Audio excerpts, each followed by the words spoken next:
Shalom Ubracha.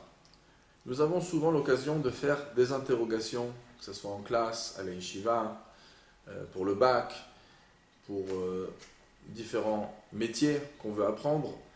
Et on pourrait se demander la question, est-ce que j'ai le droit de tricher et de copier d'ailleurs d'un ami sur sa feuille? Alors, c'est sûr qu'au niveau de l'éthique, c'est évident que c'est interdit, mais des fois on se pose la question, est-ce qu'au niveau halachique c'est un vrai issour? Et est-ce qu'il y a une différence? Est-ce que c'est pour des juifs ou aussi dans un Mossad non juif? Alors, l'halakha elle est très claire, il est interdit, que ce soit pour la yeshiva, même s'il n'y a pas de gain d'argent là-dedans, même si ce n'est pas pour un métier, étant donné que les personnes qui font l'interrogation, ils ont un but de vérifier le niveau de la personne, et selon ça, donner la note.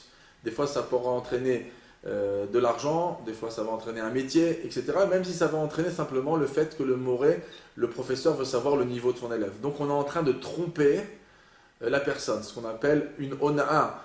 Et il est interdit de tromper activement, surtout quelqu'un, qu'il soit juif ou non juif, comme le Shulchan Aruch le dit dans le Siman 228 de Rochen Mishpat, l'Admor HaZaken l'apporte aussi, que ce soit pour des juifs ou des non juifs, dans les lois de Ona'a et dans le Sif 12, et il parle même si ce n'est pas une question de Ona'a, ce n'est pas une tromperie qui est liée à de l'argent.